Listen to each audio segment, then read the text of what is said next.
rebuild of the favorites. We here for the latest.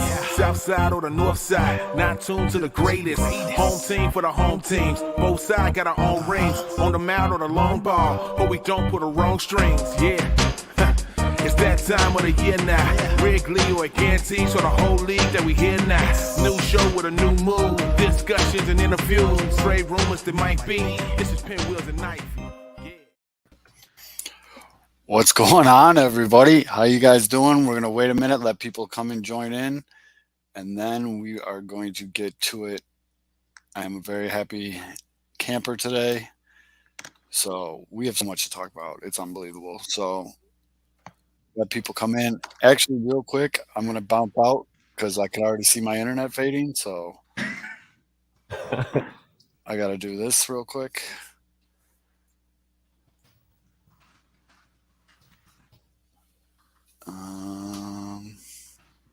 Just hold tight, everybody. I see everybody coming in. Special guest today, David. This is the lavish life of podcasting right here.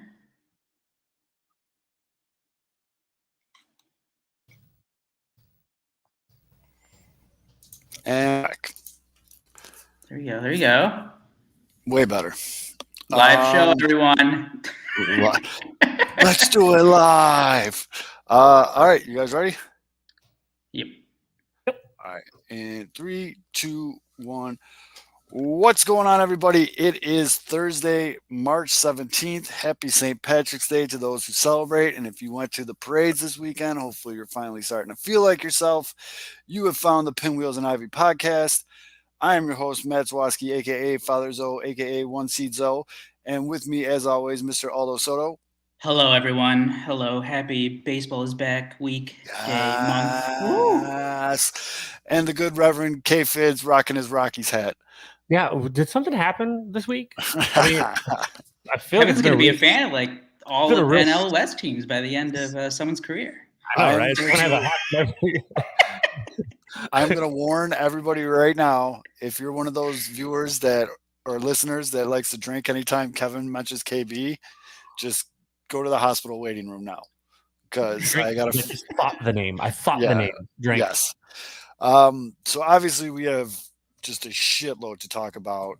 Since the last show, baseball has come back. There's been a ton of moves. We're going to cover all the moves by all the different teams, our thoughts on everything, a lot of other big moves that has happened in baseball.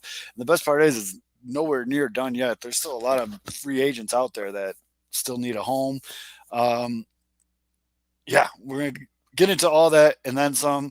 But baseball's back. It's a celebration, bitches. So let's tap this guy. Very, very proud to announce that the Pinwheels and Ivies podcast has a new main sponsor.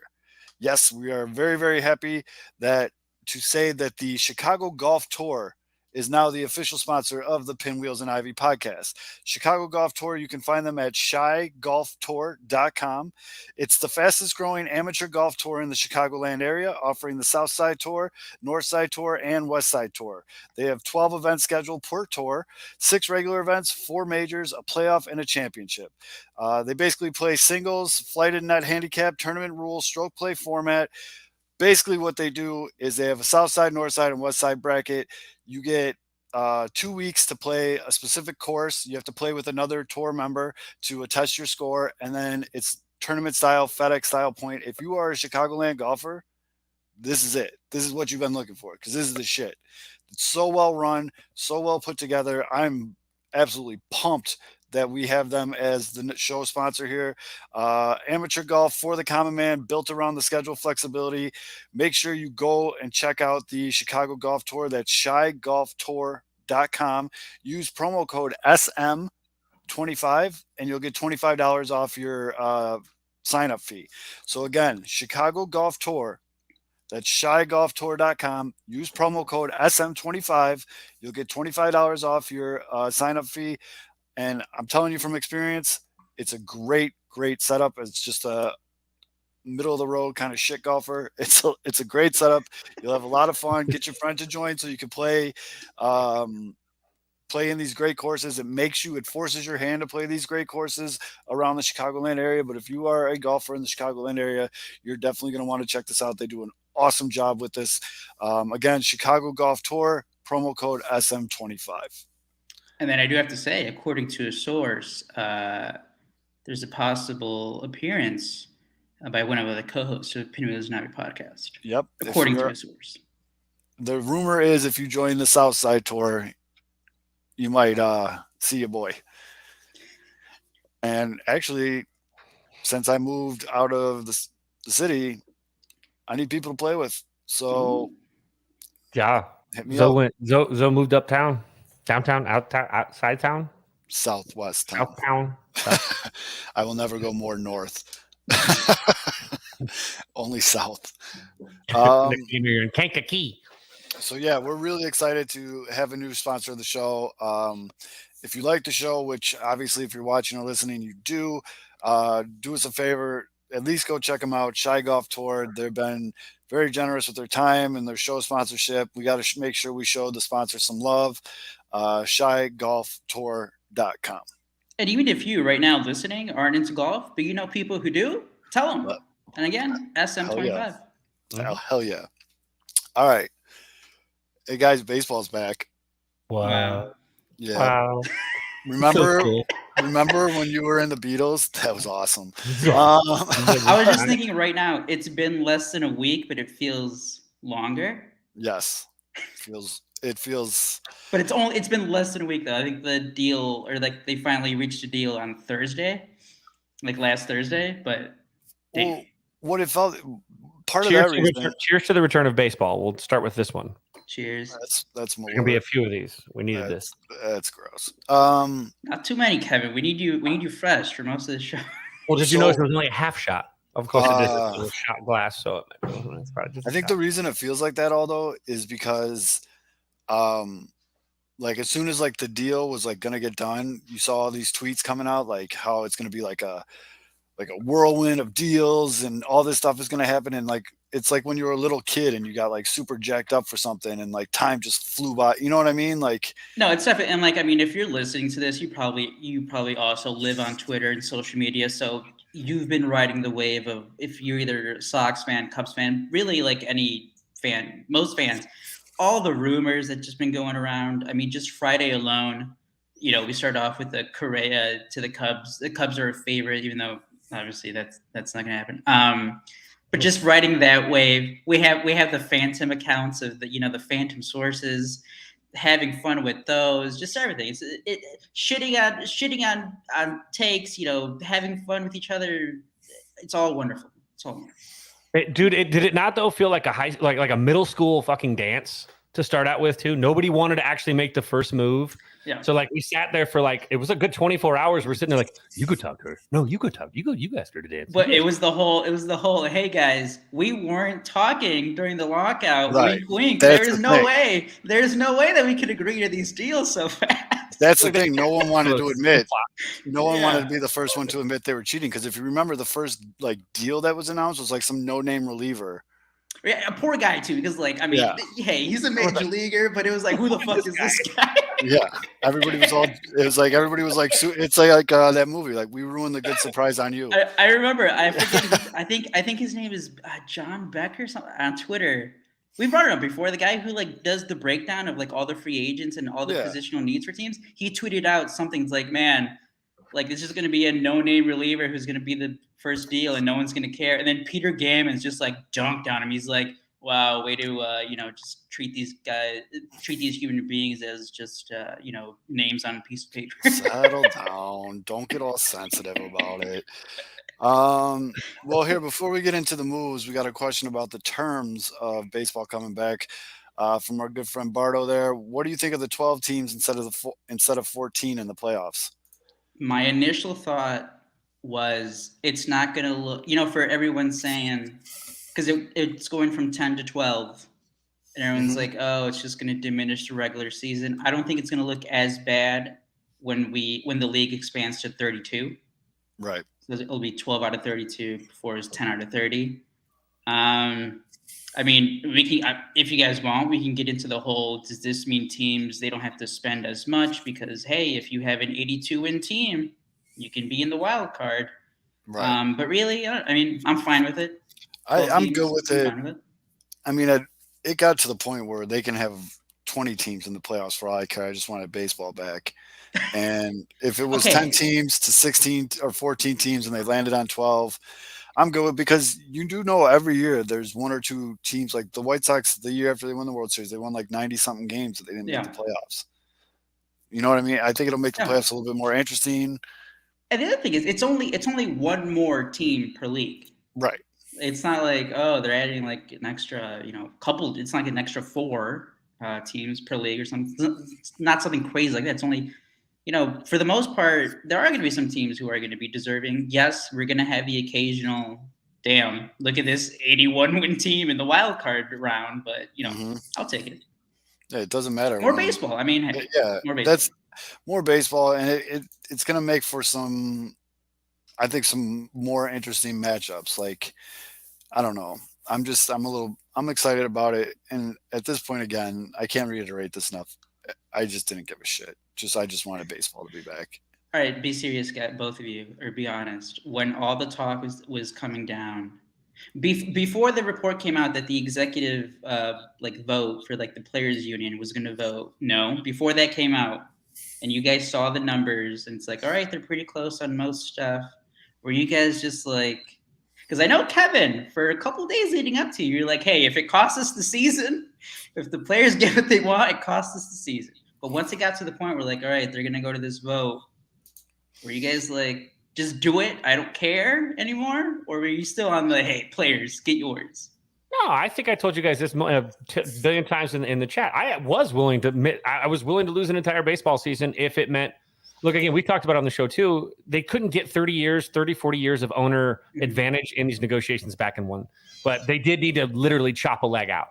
And the saddest part about the whole process is they barely chopped up to the cap.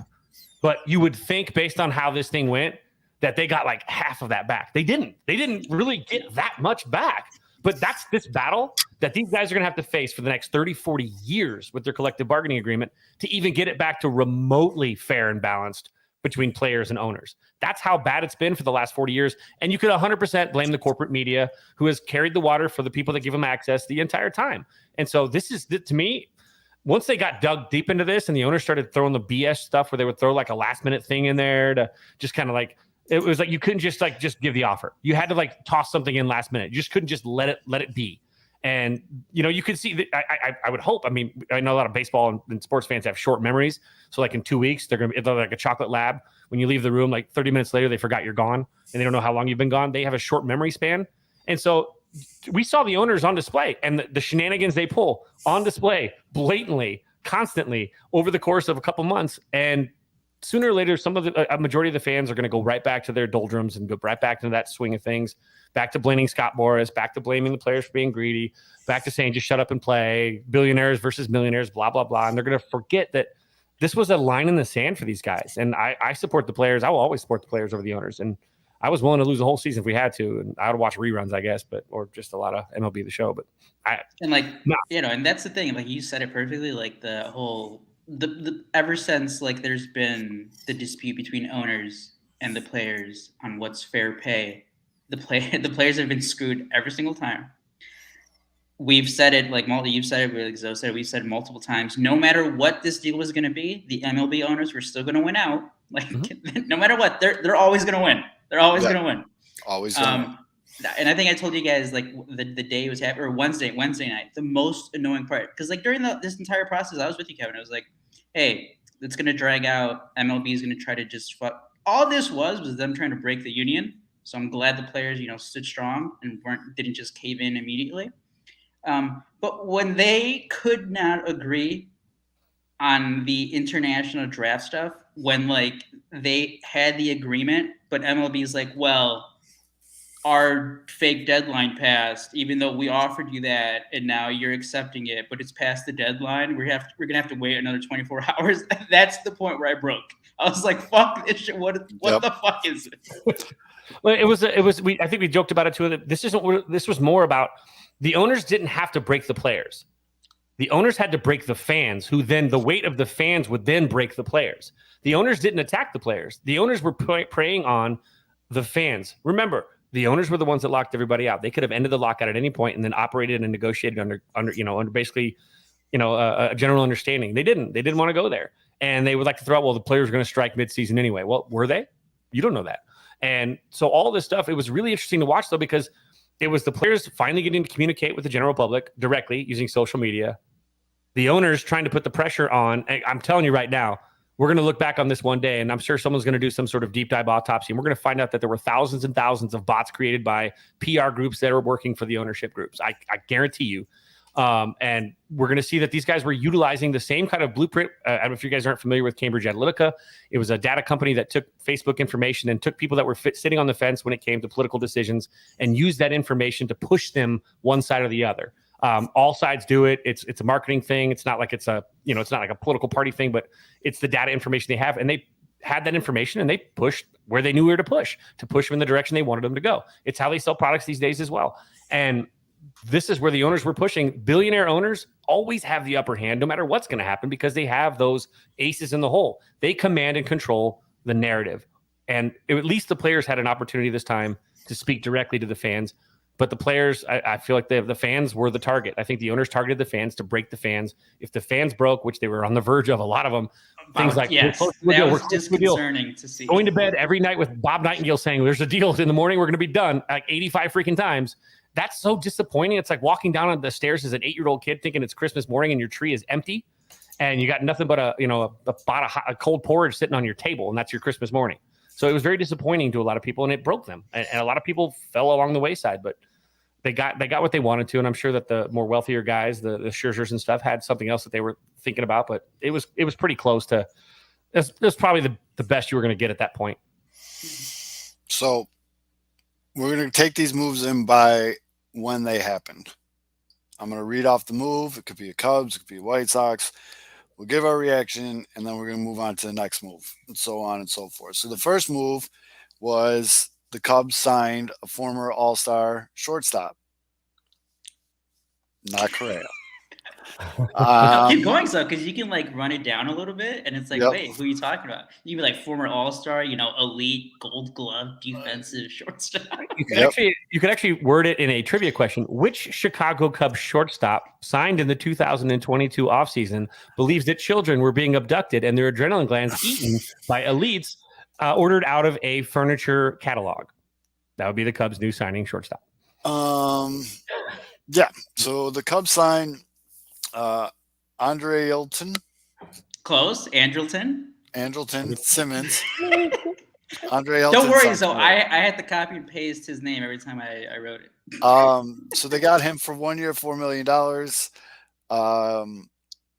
I think the initial reaction from a lot of Cubs fans was that's not the shortstop we wanted. But no, because here's the things though. That was the same day where we were hearing all the fucking talk about Cubs are in Correa. They're one of the favorites. They're talking to him, and then literally hours later, it's like Cubs signed a guy who has a 600 OPS. He's really good at shortstops, but he's really fucking weird online.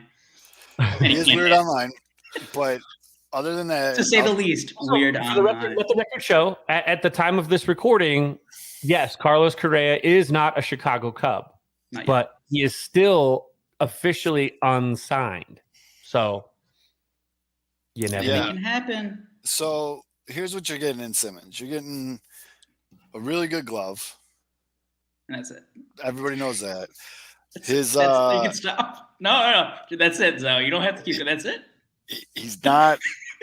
He doesn't strike out a lot. He puts the ball in play. If he was playing in the 70s and 80s, he'd probably be his K percentage is in the upper 92 percentile, dude. He doesn't strike out. So he puts the ball in play. And he's a good glove. But most importantly is you got insurance. Because for the Cubs, you have Nico Horner and Nick Madrigal turning the middle infield right now. Yeah. And both those dudes already in their very young careers have pretty good list of injuries already. So each year, now you have, but now you have, I mean, he's solid, dude. You're not expecting much from him at the plate. No. Solid. He's literally, that's the thing. That's the thing. Very good defensive shortstop. Yes. No, he is. He is like, people obviously, I mean, I would buy his defense, but I recognize that there's a lot of faults with him there. A lot better at second base. Andrelton Simmons, though, throughout his entire career, he's obviously not as good as, when he was younger. He had more range, more athletic, but he's still like a dude on shortstop. I wish the Cubs stopped signing guys that are unlikable. Mm-hmm. But I was listening to Ian Happ's podcast this week. And, Simmons already signed. He was there in spring training this weekend. I mean, according to him, like, great guy in person, very personable, like, says hi to everybody, talks to everybody. Zach Short played against. Super weird online.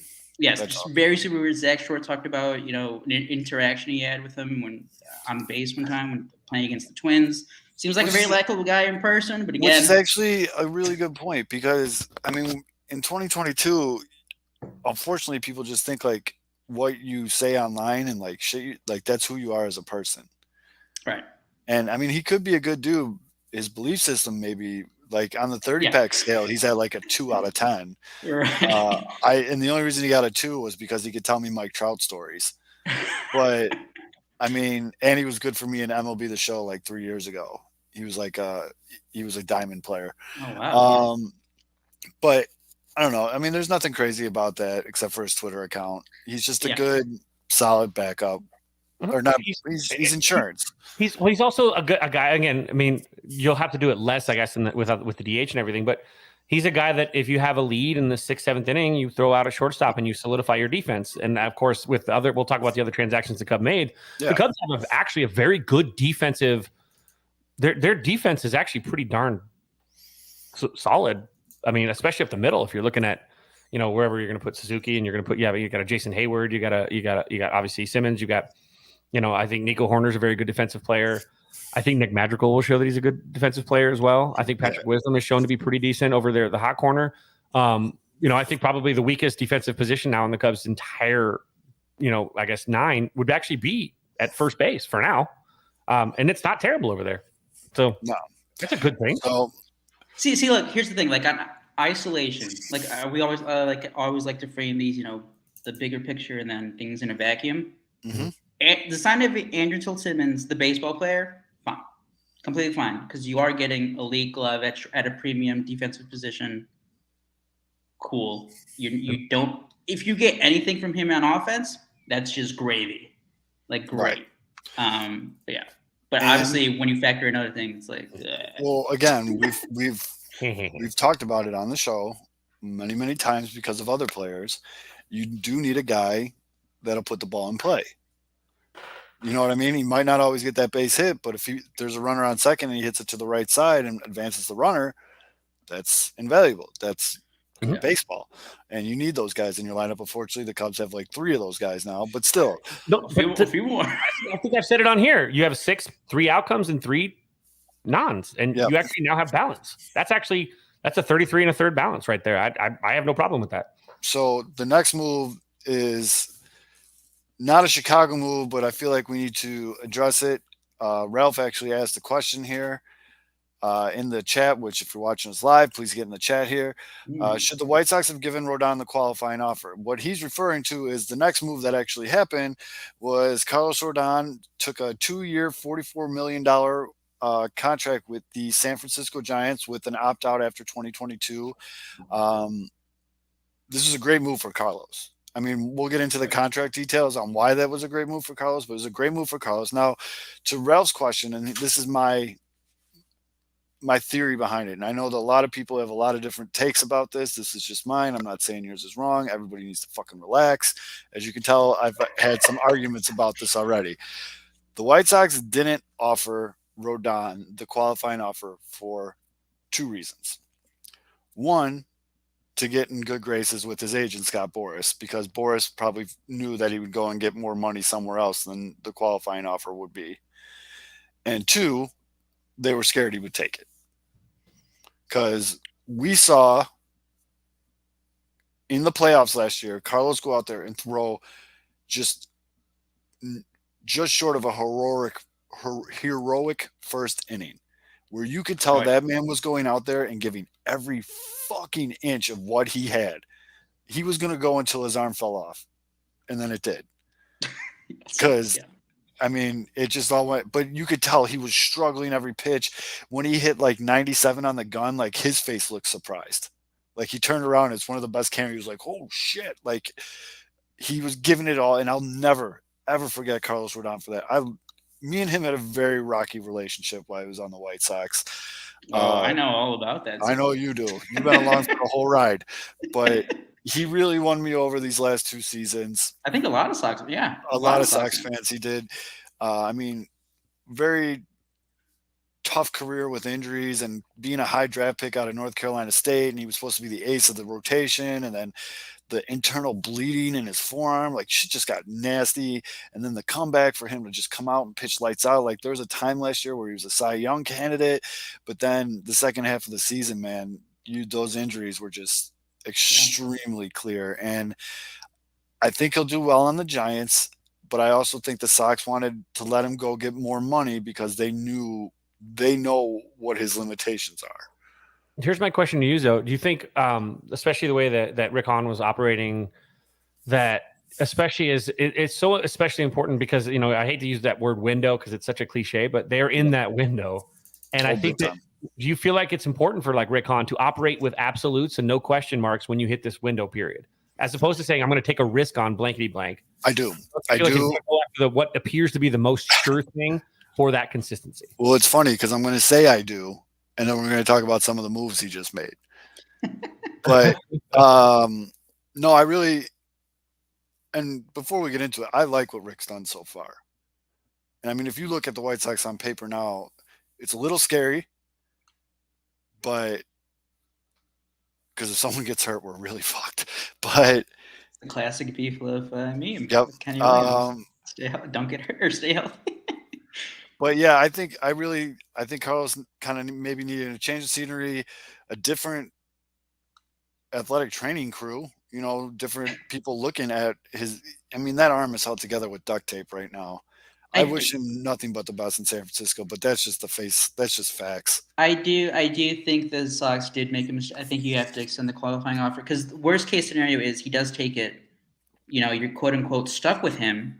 Right. But last year he did break down, you know, towards like at the end of August when he had the sore shoulder, and then, you know, by the playoffs he just couldn't build back up because, you know, he was only pitching like 3-4 innings in September. Yep.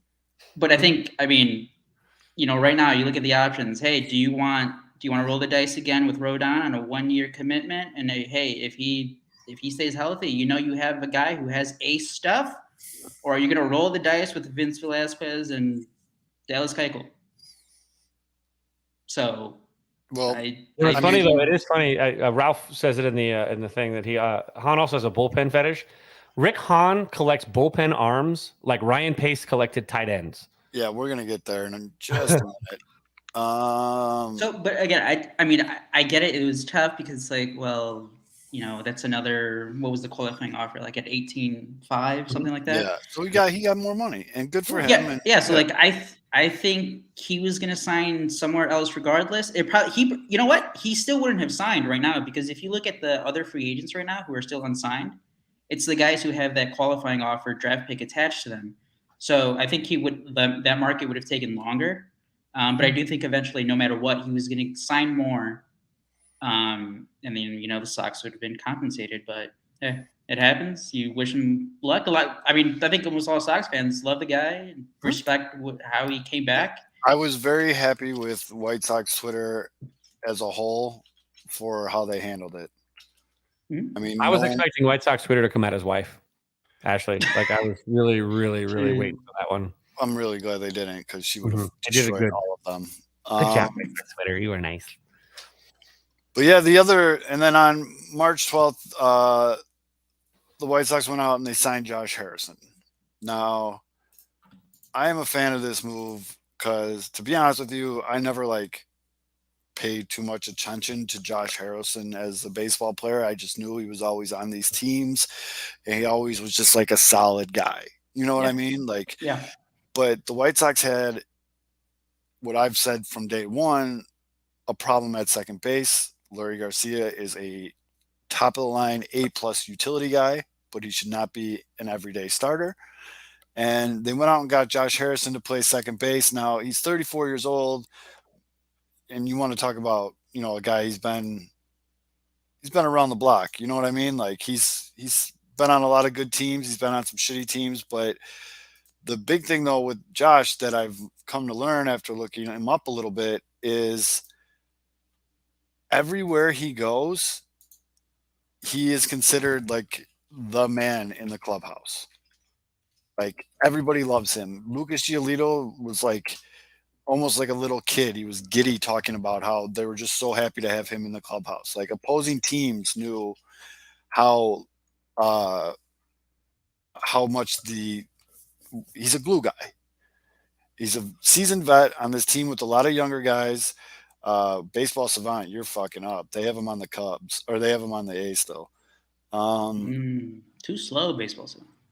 But I mean, 2021, what did he hit? 294, 38 RBIs, 6 home runs. It's fine. Adding to your point about just the clubhouse presence that he brings. I guess we're gonna add it, or we can talk about it too with the other big signing that the Sox has made post lockout. It's just you guys keep signing like cool, likable guys. Yeah, I talked about the whole Simmons thing and just like the negative reaction the Cubs fans had with him, but with the Sox, the last few years, guys you guys sign, even if they're just like fringe utility guys or not the most popular guys, but like hey, they're cool, they're guys you want to root for. Awesome. The other thing too with him, if you look at it, his K percentage, he's in the 94th percentile. He's another guy. You got Nick Madrigal. He put a much cooler Nick Madrigal, but he puts the ball in play. He'll probably bat 9 in the lineup. He's pretty solid defensively. He's pretty much a pull hitter, which is fine. If you do the overlay, a lot of balls that he hit in Oakland last year that weren't home runs will be home runs on the south side.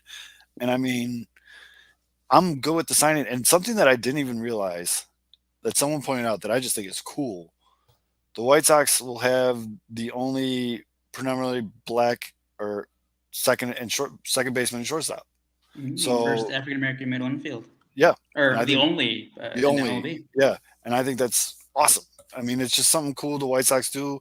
I mean, the White Sox have done a very good job of becoming a team that represents where it's from, is what I want to put. The mix of Caucasian, African American, Latino players, and just the kind of the swagger, the chip on the shoulder of like, fuck you, I'm from the South Side. Like, I love all of it. It really feels like a team I'm proud to call my own. You know what I mean? Like, I'm proud to root for these guys. Yeah. And you got the crazy drunk uncle running the show.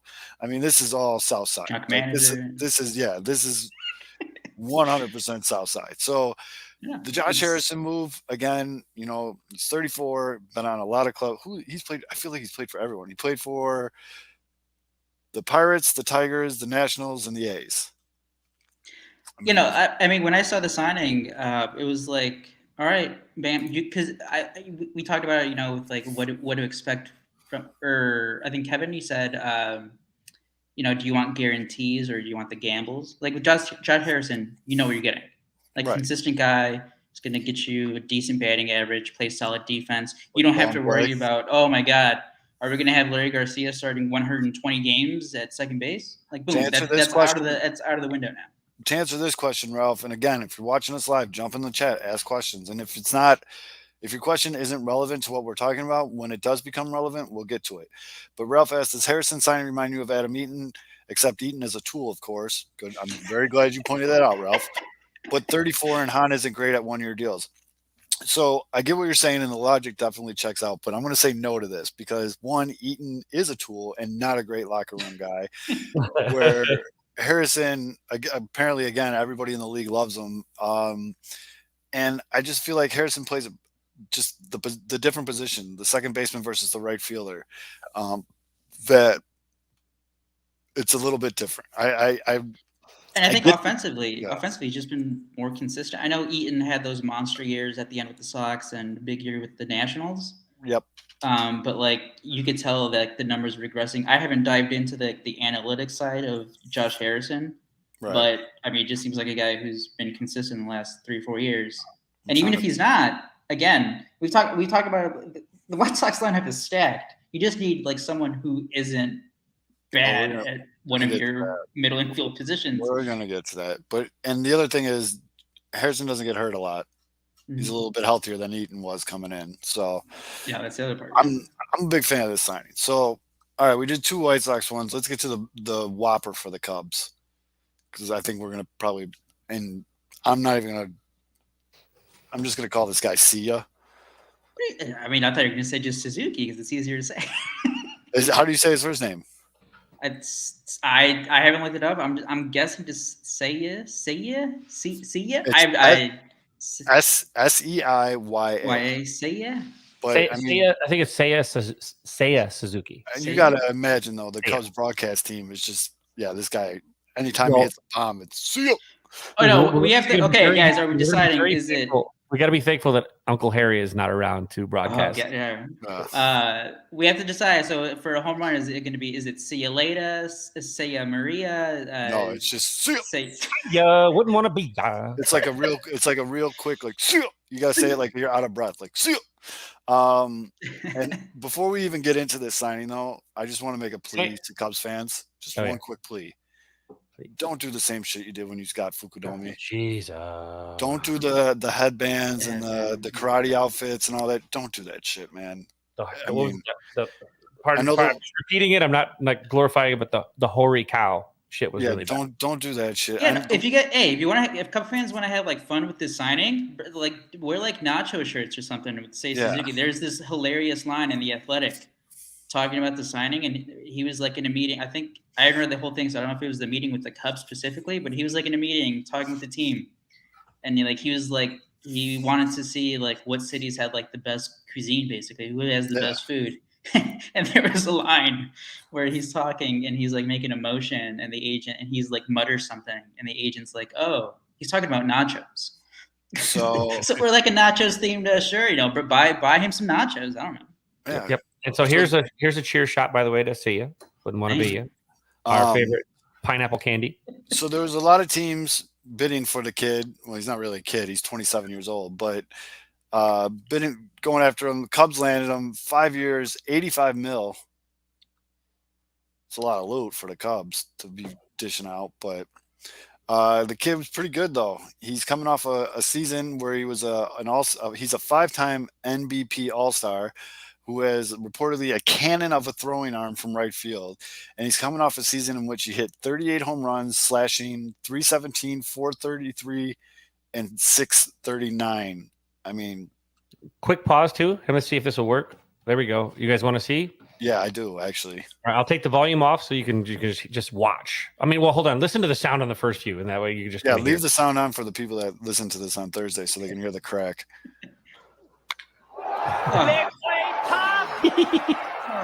So wait, rewind it. I want to see that swing again. Don't worry about it. There's 38 of these. Who's that swing remind you of? Because one player comes to mind right away. High leg lift. It reminds me a little bit of Mike Trout. That's the one I thought of right away. Good finish. He has that high leg kick a little bit, but that's a Japanese kind of stable. But that finish is Mike Trout, dude. Oh, look at that ball right there, too. That one's out in like 2 seconds. Pull up, seriously, Fids, real quick. Just pull up Mike Trout home run. Sorry for those listening. Well, for those of you listening, right now, go on your phone and pull up a Mike Trout home run, and you're basically seeing Seiya Suzuki. Yep. All right, so I'll take the volume off. Here we go. Here you go, Mike Trout. Just watch the finish. Let me just switch the screens. I think. No, you're good. We can see it. Just play. You can see that. You can see it now. Okay, good. You got this guy or got that guy. That's the way it goes. He's got the bat a little higher up to start, but the leg kick and the finish. Look at the finish too. Watch the finish with his swing. A lot of guys do that one-handed kind of Walt Horaniak finish. These are a two-handed barrel finish right here. Oh, those are cool fireworks at Anaheim. I didn't know they did that. We need to see all the. We don't need to see him trot, man. We're here for some homers. Get us some Yaki. Just do the home runs, man. Just rewind it. I think we got another one coming. Here we go. This was this is typical. Yeah. So hands very similar. Again, watch his hands now. Very similar style. I'm gonna go ahead and. I love how this is just keep going. Whoever did this highlight tape. All right, so his hands are a little farther out from his body though than mine. And a little bit up, a little bit up too. Yeah. Yeah. Trout's got him back a little bit. Now, look at that leg kick. Look at the leg kick. That's identical, dude. He gets down a little lower, but yeah. Back. Now, so with especially this swing right here, this reminds me of one of my players, Yodai. Very similar leg kick. He does. Look at his hands. He puts the hands back. Whereas Trout's hands don't move with his load very much. With Suzuki, he does. He actually tucks them. They become more tucked as because he gets a little more crouched with that high leg kick. Tuck it in sometimes. He tucks his load. But then here, look at the finish. Look at that finish right there. Look where he's ball's driven. And look at the finish. The same, dude. Oh my God! Is Mike Trout the American Seiya Suzuki? I think so. Wait, watch this too. Watch how long it takes for them to get out of the box too. Ready? Watch them get out of the box on the swing. Ready? So to finish, and then go. It's like almost like he brings the bat back, right? Now watch Suzuki. Finish. 1, 2. He actually left it there. Actually, he left that one there, but yeah, but I get what you're saying. There. All right, kill that. Right, so we can go back to listener-friendly content.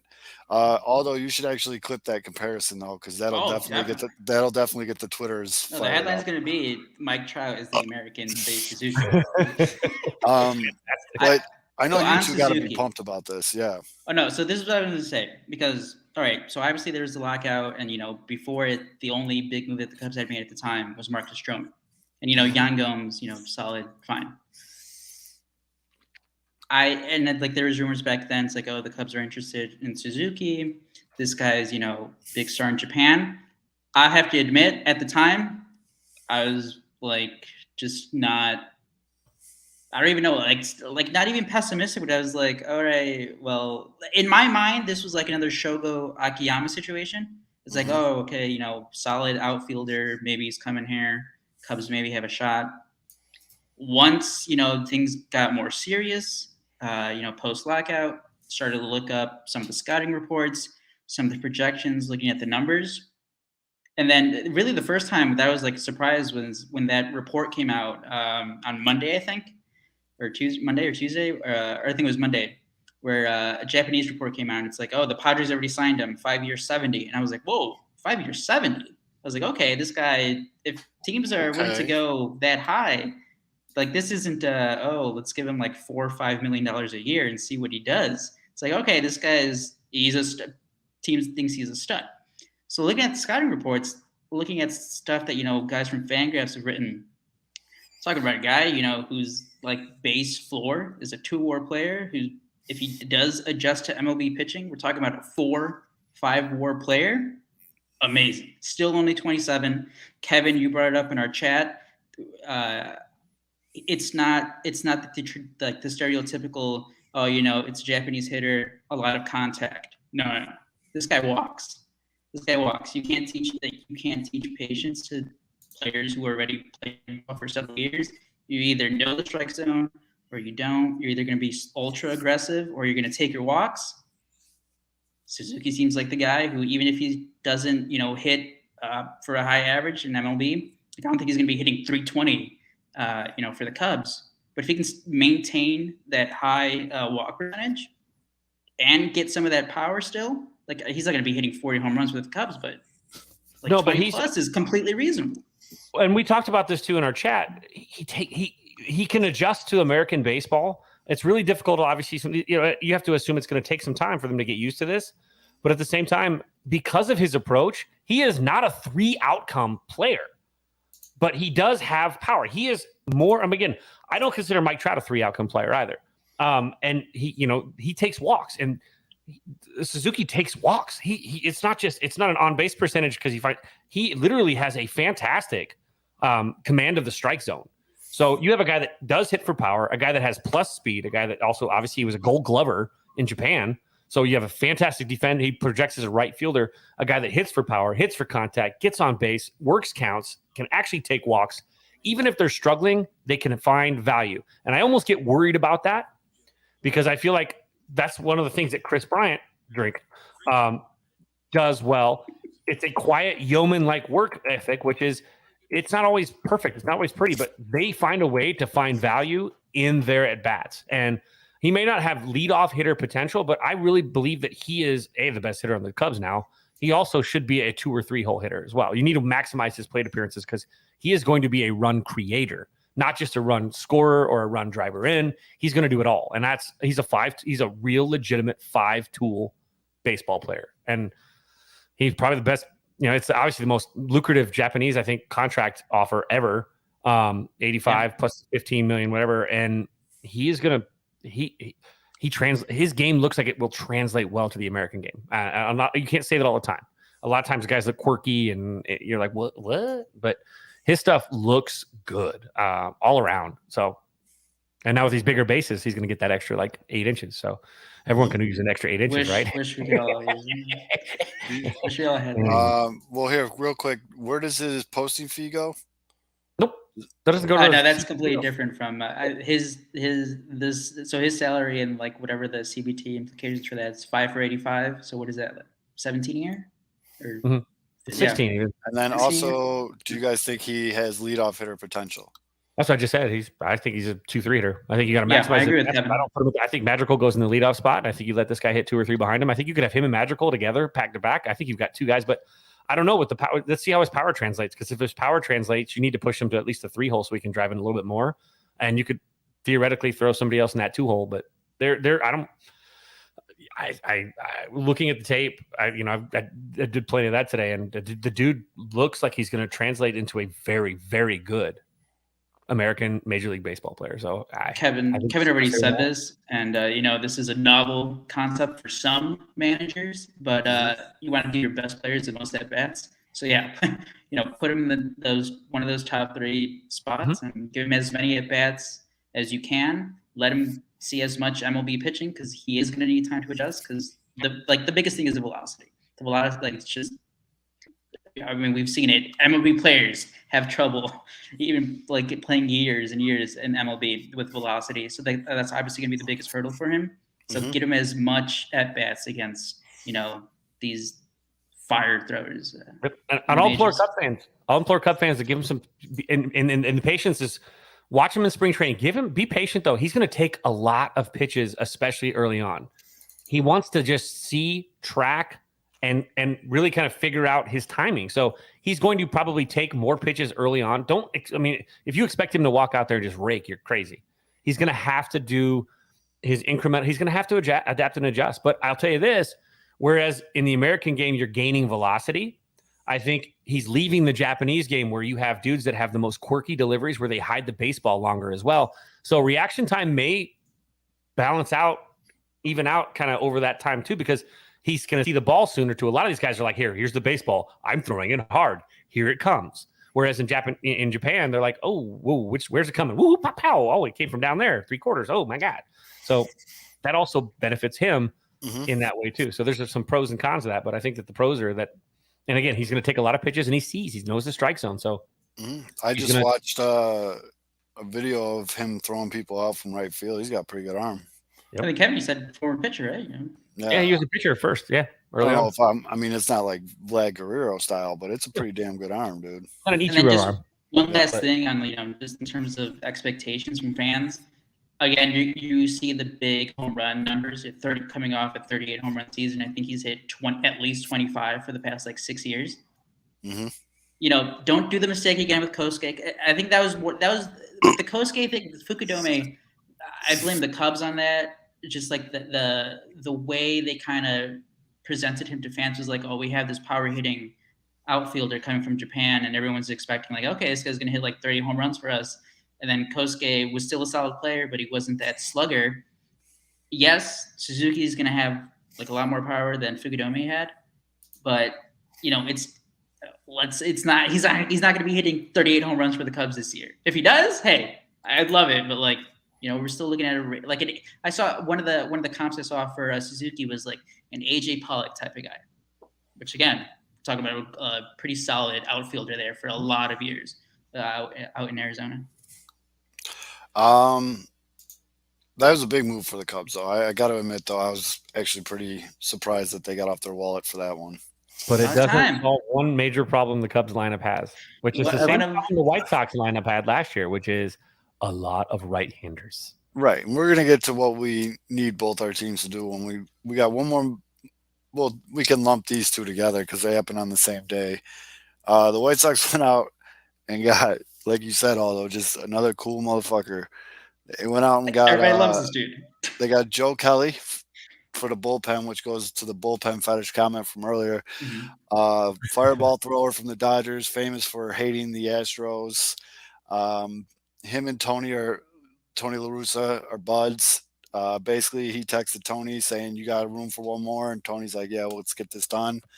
And he came. I guess that all came out that Tony was the one that got him to the Sox.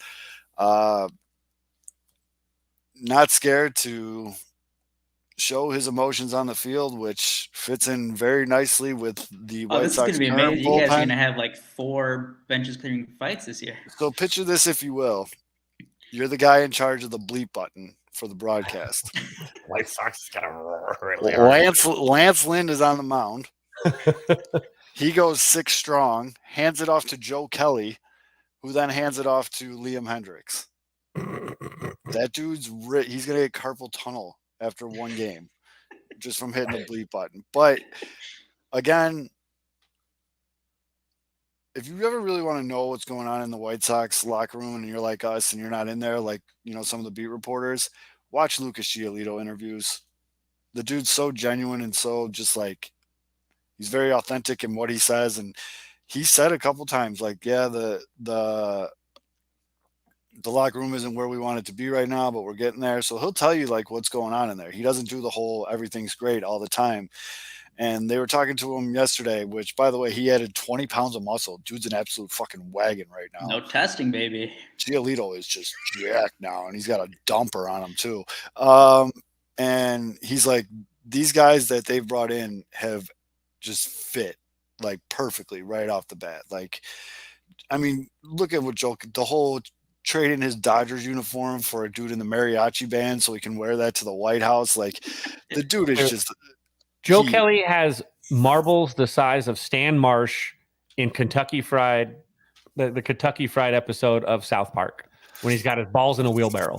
That's that dude. And he showed it too against the Astros when obviously the infamous pouting facial expression. He doesn't care. And you want those guys on the bump, man. It's him and Hendricks are going to, and God, I don't even, that's, and then you got Kimbrel in the middle. If you still have Kimbrel, I mean, that's, whew.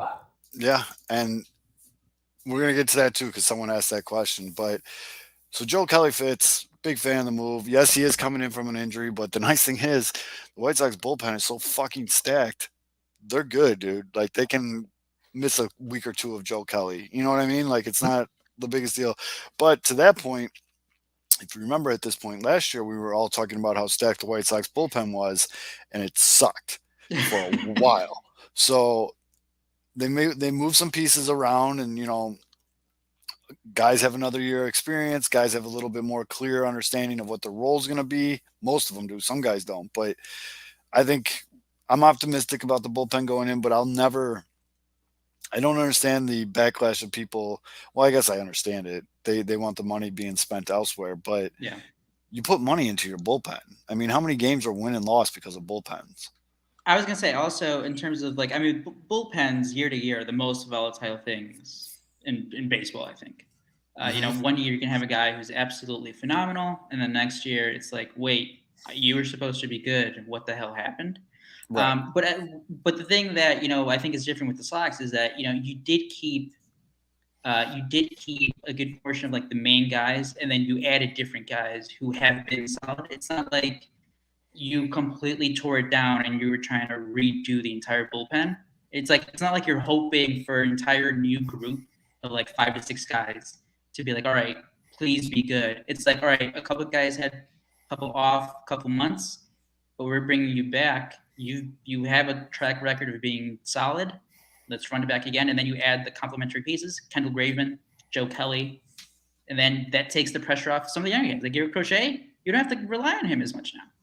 Like Right. obviously he's going to get his run, but it's not like Garrett Crochet is going to be like called in like the beginning of the year in a tough spot in the 8th inning because you have 2 guys ahead of him who are better at this point. But I also think with Crochet, that was one of those what doesn't kill you makes you tougher situations. And I think he's going to be a better pitcher this year because of the experience he got last year going through some of that shit. Because he didn't, I mean, he had a pretty good year, but it wasn't, That's the other thing with like Pitt, because like I mean with all pitchers, the first thing you look is like you look at the ERA, and especially for relievers, one outing and that just kills it. Oh, we've said that on this show. Yeah. So but a lot of times it is just like, man, this guy. I think with Crochet a lot, it was like a lot of like soft contact hits that will like get through, and it's like, well, damn, like he didn't really pitch that bad, but gave up a run here. And also remember the situations. He'd come in with guys on second and third, and then he'd give up like a squib single to the right side, and 2 runs would score, and then it'd all be fucked. Like unfortunately, he was the sacrificial lamb on a lot of things. But if you pull up his baseball savant, there's 2 things in the blue: his walk percentage and his chase rate. Everything else is red. Yeah. And for those of you who don't know, red is you're doing really good. Blue is you suck. So having more red than blue is very good, but he needs to work on the control a little bit. Got away from him a little bit. And again, he was put into a lot of tough situations last year. So I think he's going to come out a little bit more grit, a little bit more seasoned this year. I expect actually a pretty good year for him. Now, the other thing that keeps coming up in the comments, and we should just get to it now, is, what the hell are they going to do with Kimbrel? To that last comment, his velocity dropped some. His velocity is still in the 92 percentile of the league. But anyways. Well, I mean, but I think with him, it's more specifically towards the end of the year. He was throwing 97, 98. So did it go down to like 95, 96? It definitely dropped, and he actually stopped going to it as much. He started using the slider more last year. And he dropped the fastball a little bit. His average mile per hour on his 4-seam fastball last year was 96.7. Okay. I mean, with the Cubs, he was dirty, filthy, lights out. With the White Sox, he wasn't. So what was the common denominator there? What happened? Was it just no? We're still talking about Garrett Crochet. Oh, I thought Crochet. Oh, Crochet. I thought it was Kimbrel. I thought we were with Kimbrel. Yeah, I was still talking about Crochet because I was answering the question in the chat. Oh, gotcha. All right, so Kimbrel though. Everybody wants to know what's going on with Craig. You ain't got to lie, Craig. So when people do hit Kimbrel, they hit him really hard. He is in the bottom 13 percentile for average exit velocity last year. So basically, when someone caught him, they smoked him. Now, he's basically a 2-pitch guy, fastball, curveball. He'll mix in a sinker in there every once in a while. Maybe a slider, very rarely, but it's basically fastball, curveball. I don't know, man. Like we've pointed out a pattern on the show with him, where when he's gone to these different teams, he started out really shit, and then he turned into what he was on the Cubs, and then I think with the Sox, I'm not putting a lot of credit into the whole he can't pitch the 8th inning thing, but it is something new. It's a different mindset. And it's very clearly in his mind because he brought it up a couple times. Yeah, because I mean, even like when La Russa was saying like, like we've talked it out, Hendricks is going to be our closer, and then he like had the quote about Kimbrel. He's like, he's going to be with, or like, he really loves it here, but he also loves to close games. So like obviously during that conversation, Craig was like, hey, but how about me as closer? Alpha man, closers want to close. That's why you're called a closer, but that makes it difficult for someone to adjust to the rule. But if you're not that strong mentally, then it will be a problem. But dude, sometimes you just gotta. Is the ring more important, or is it? this notoriety. It's not the routine. 3 outs or 3 outs. I think adding Joe Kelly helped ease the whole like, I feel like it gave him a little bit more leverage in a Kimbrel deal. But I also think, what if White Sox fans treated the 8th inning when Craig Kimbrel pitches as if it were the 9th inning, and standing ovation, cheered, brought that same 9th inning intensity, but to the 8th inning to simulate it? I mean, and if frogs had wings, they wouldn't bump their asses when they hopped. I mean, I think we talked about this before. White Sox used to hire, someone to hypnotize Craig Kimbrel, and be like, hey, every time you're in the 8, when you see the 8, new CBA. That actually is a 9. The new CBA is 8 innings. Quick, play the fireworks after he gets the 3rd out. It's like, hey, you got the save.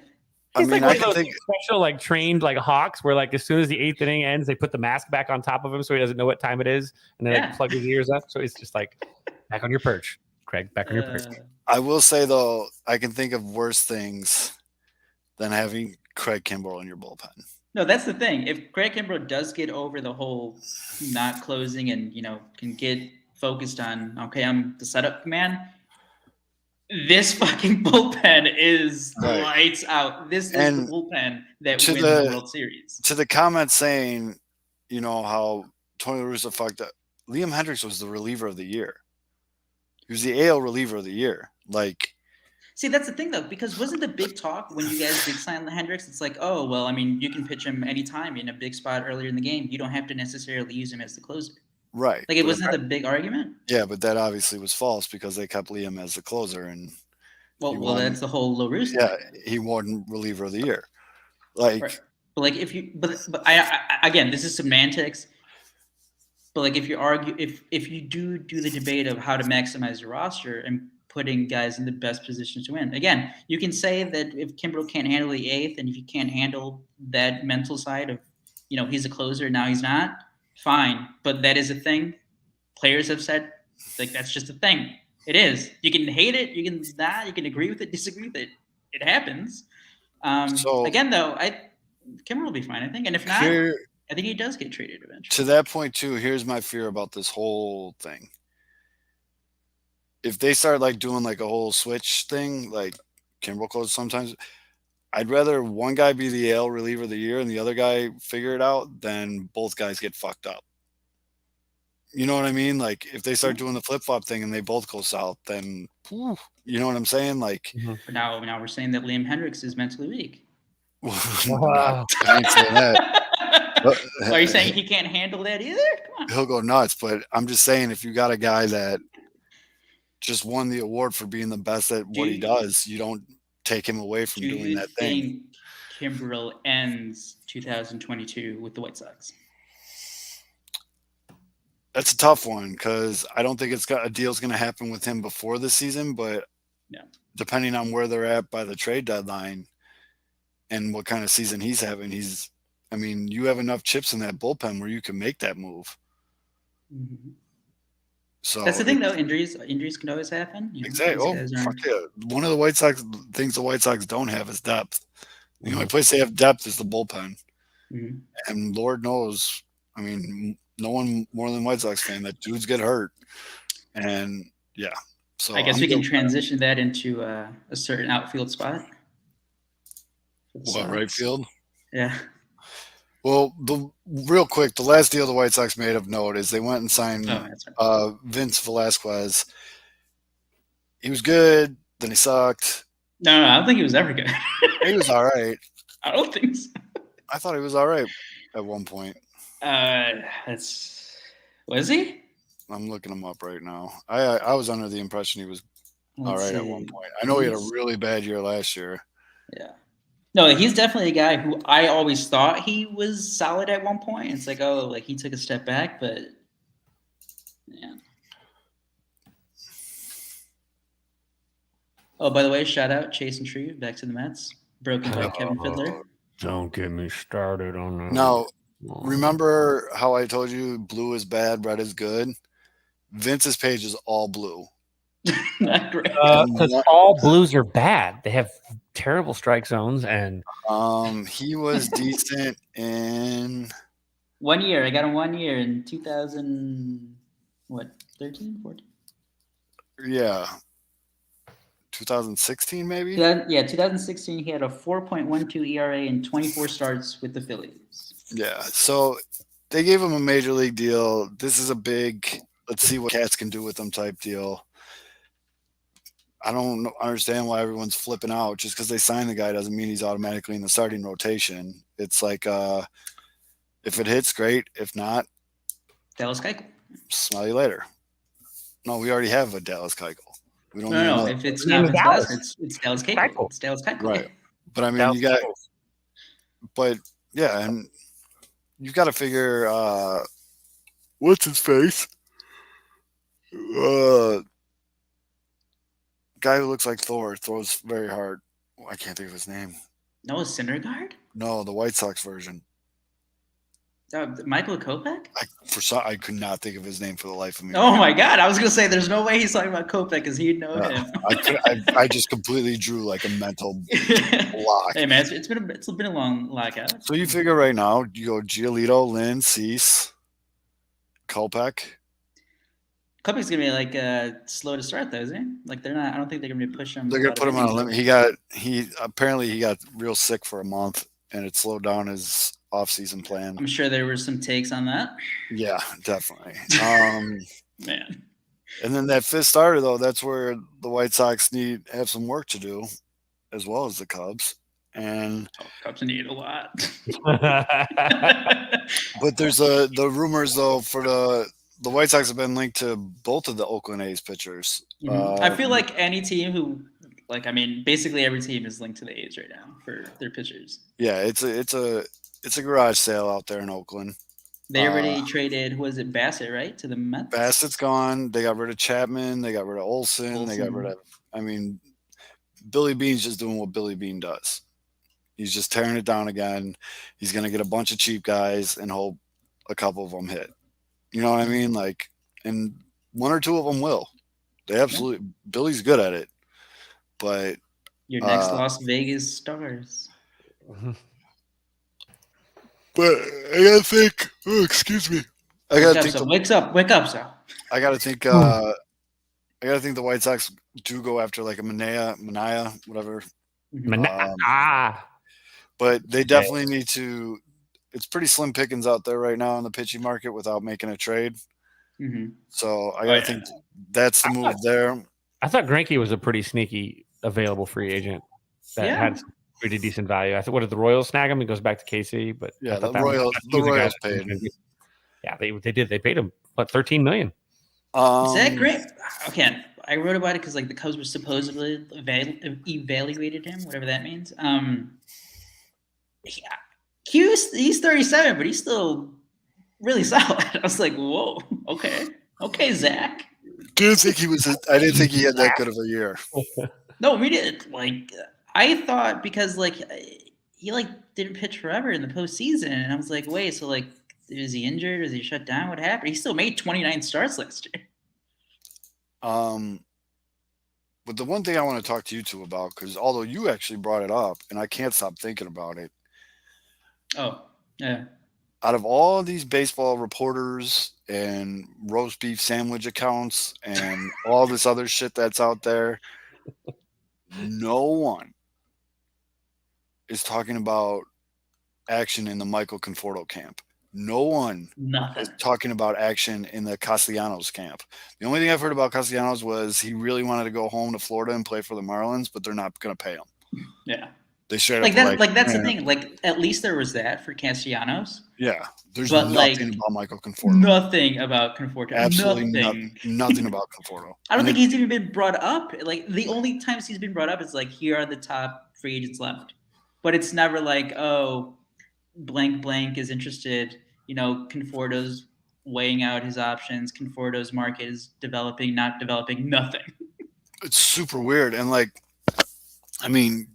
Jock Peterson signed to San Francisco. These guys are going off the board, and it's no longer like a big logjam or anything.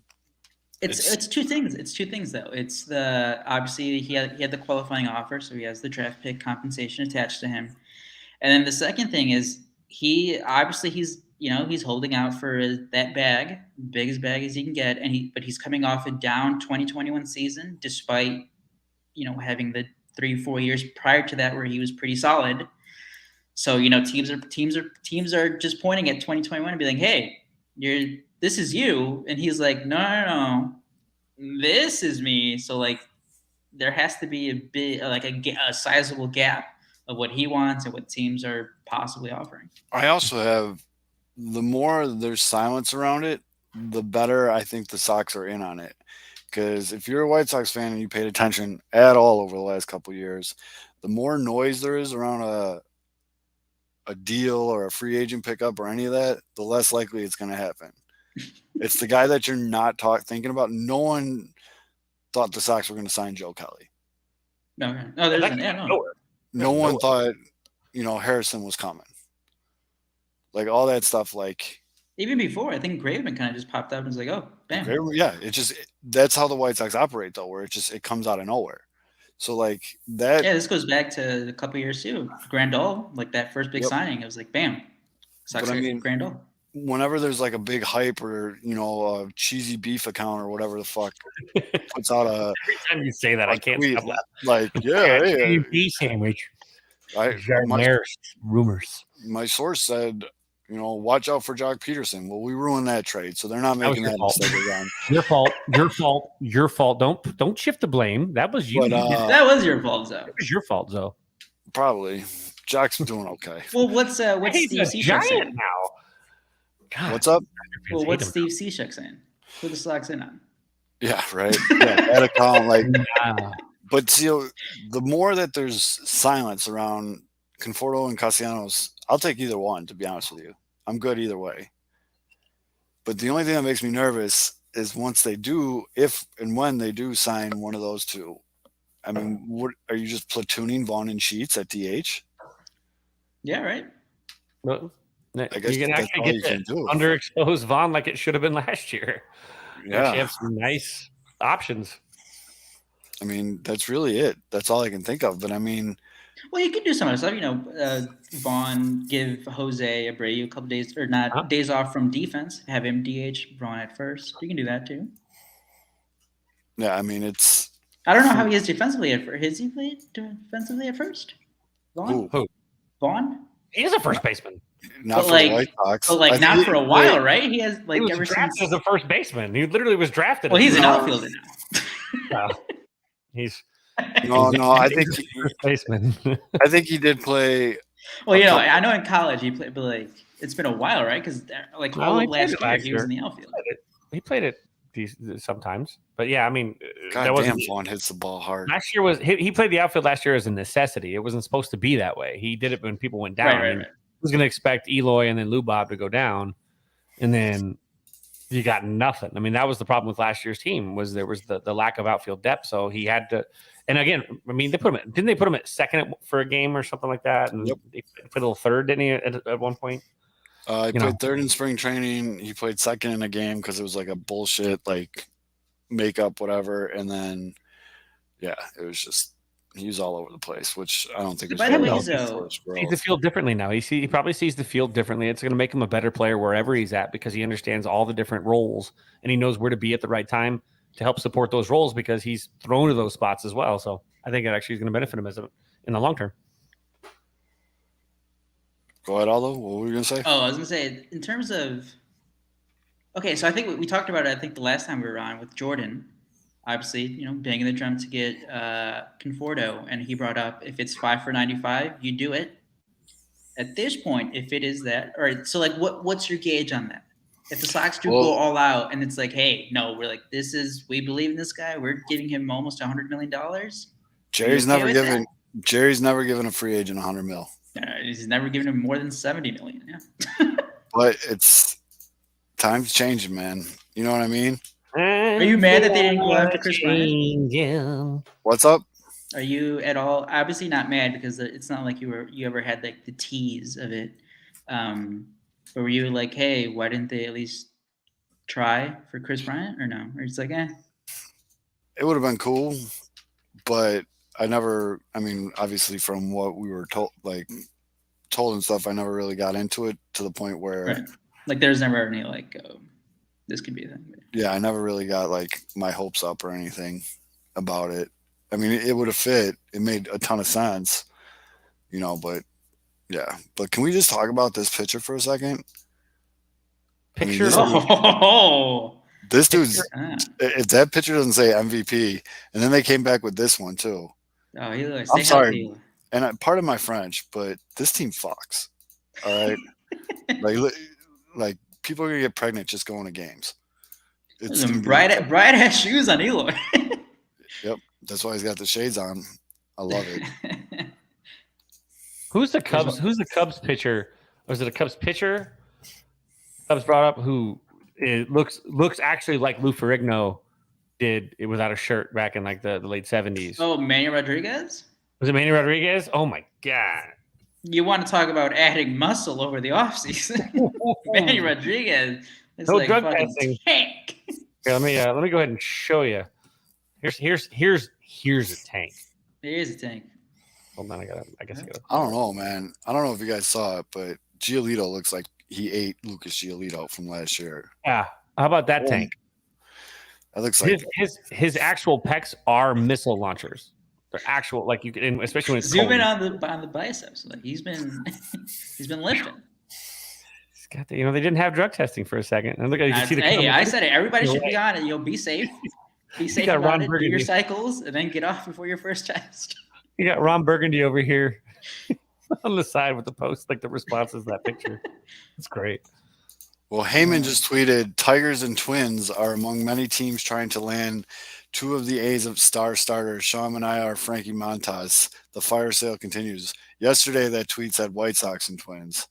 Yeah. So apparently the Tigers have taken over the front runner spot. But let's talk about those moves. So, like, Zoe, how are you feeling about the Twins? I'm very, very nervous. Like, the Twins are the quiet dude at the party that is just going to fuck somebody up right now because they made some moves that were extremely questionable. And you're like, what are they doing? What are they doing? But then you realize they just freed up a ton of loot and they still have some of their core players. They traded douchebag Donaldson to the Yankees.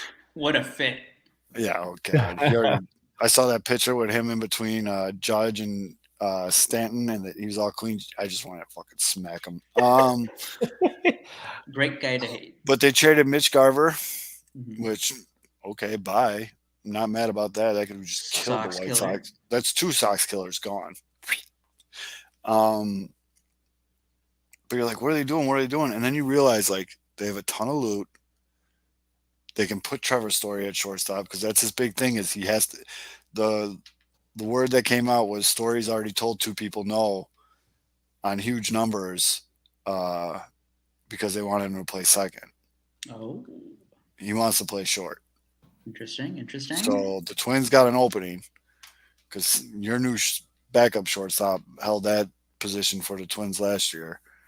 So I think they're going to go after Story. I really do. I think they're going to get one of the Manaea or Montas starters. That'd be huge because, like, obviously Right. with most of these teams, you got to get pitching because, like we saw if you still have a solid overall team, but if your rotation is lacking, it's going to be hard for you.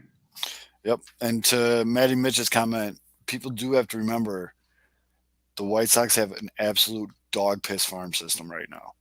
So if they get in a bidding war for these trades, they're gonna lose. Yeah, that's the thing with because it does make complete sense. Again, we talked about the windows and like being in your highest, taking advantage of when you're most competitive, and obviously it makes all the sense in the world for the Sox to trade for one of those starters. But like seeing some of these trades, it's like, well, who are the Sox going to trade? Like Andrew Vaughn? Like, who are they trading? Like that's because those are the names that teams are going to be, or those are the players that teams are going to be asking for. Right. And yeah, I mean, they're going to have to overpay. And when I say overpay, I mean Sheets. Well, it's what it is, dude. And well, I mean, that's not overpaying. So, like, you're not getting anyone for Sheets. It's true. Gavin Sheets, okay, I get it. Gavin Sheets was solid. Again, nothing against Gavin Sheets, but it's not like Gavin Sheets was never like a lot of these things, like I think it's more fans. We look at like the prospect list. And it's like, oh well, this guy was a top 100 guy, top 50 guy. This guy wasn't. Like Gavin Sheets was never one of those guys. Like he's just not viewed as yes, this guy's going to be consistent. He could be. He could be. Well, here's the best case scenario with Sheets is if they don't trade him, he has a monster first half, and then when they move him at the deadline. Yeah, because he's in a prove it type situation where he needs to show the league like I can do this on a consistent basis. But also, like Matty Mitch brings up a good point, a guy like Garrett Crochet is really the only guy you're going to get something for. Yeah, and adding Joe Kelly and stacking that bullpen makes a guy like Garrett Crochet viable for a trade, so you can get a stud pitcher from the A's to solidify that starting rotation where you still don't have a solid 4 or 5 yet. And you're not selling me on Dallas Keuchel. So I mean the Sox are the number one, like the Sox organizations are the number one like group of people rooting against Dallas Keuchel because they don't want him, or they don't want that option to kick in. No. And what is it? Like if he pitches 150 innings, 160? Yeah, something like that. So, and which that will never happen. But right. I do want to bring up though, because I didn't realize we've already been on for an hour and 20 minutes. I knew this show would go fast. This is gonna be a long one. He's also happy, guys. But you can always cut it in half and release one. I do want to talk about a couple squads. Godfather 1, Godfather 2. Not 3. They're not 3. The Toronto Blue Jays Recut. basically turned off like trade restrictions on MLB The Show, and they're just like, "Fuck it, we're going for it." They went out and got Olsen, so now they got Vlad Jr. and Olsen on the corners with Flo Bichette at short and Minnie Biggio at second. I mean, that's You mean Chapman, Matt Chapman? I'm sorry, they got Chapman. Olsen went to the Braves. Sorry, they got Chapman, which. That's just sick, dude. They got Springer in center field. And now, and I hope they get him out of the fucking division. Dude. But now there's rumors going around that they're making a serious push for Jose Ramirez from the Guardians. The Guardians. Pirates love that team. I hope it happens. I mean, it would suck in the playoffs, but get them out of the Central. I mean, it'd be fun. Yeah. A couple 15, 12 games in the ALDS. I really don't think the Guardians will do it because Ramirez is under club control for 2 more seasons for a combined $24 million. That's an absolute fucking steal. So, I mean, the Blue Jays would have to give up something big, and they kind of shot their load with the trade for Chapman. But Blue Jays got good pitching now. They got a solid fucking lineup. Bullpen's still kind of, but that's a squad, dude. I love it. I hope they beat the shit out of the Yankees this year. I mean, that division, because like the other rumors, like aren't they also? Well, I guess. Well, no, weren't they also? Aren't they also still being included in the Freddie Freeman rumors? Yeah, them and the Rays and the Red Sox. Well, first of all, that kind of died when they got Chapman because I mean, what are you going to do? Make Vladdy your permanent DH? Yes. I know. Like I know he wants to play. I was going to say to play the field. Exactly. But like, yes. In theory, yes. But yes. But let's talk. So the Red Sox to me make a lot of sense for Freddie Freeman. That short porch and right, I think he'd do some damage in the Red Sox. But we talked about this too. The fact that the Rays are linked to him is so anti-Rays. Yeah. It's like multiverse Rays. Like the Rays don't spend big money on free agents, older free agents like that at all, ever. No, like free agents. Like right now, think of their biggest free agent signing. You can't. I can't. I have nothing. No, I can't. Nothing. I have no idea. Because I was going to say Evan Longoria, but he signed with the Giants. He didn't even re-sign or he got an extension, I think, with the Rays early on. Yeah. But when he became a free agent, his big money came with the Giants. I can't think of any big free agent signing by the Rays. No, because that's not what they do. They fleece people in trades to get these young studs for cheap, and then they turn out to be studs. And then, when they're getting close to free agency, they'll trade them again. Yep.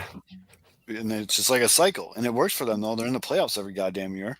That's what I was gonna say. Since I think it was in 2008, I think Joe Sheehan tweeted out. It's like the Rays. You can criticize, like, they don't spend a lot of money, but hey, it's been more than 10 years. They've been one of the top 3 best teams in Major League Baseball. You can't deny the results. They haven't won. They haven't won it all yet, but it's insane, have a lot of consistent winning seasons. It's insane because they'll trade somebody that's really good for them, and the minute that person gets to another team, like, they're terrible. Oh yeah, it's like they have this. They have a perfect sense of that ticking clock, and they know when the hands are done. I'm like, hey, we're gonna get a new clock now. I learned my lesson with the Chris Archer trade because at the time I was like, maybe he can still be good with the Pirates, and then they fucking got a glass eye and Austin Meadows in that one. I was like, yeah, no, okay, all right. Yeah, I was completely off on that one. Never trusting any team that trades with the Rays. And that's what kind of scares me because I think early in the offseason there was some talk about the Cubs and the Rays doing something. I'm like, no, stay away. Who's it for? The pitcher. It's Glass now. Yeah.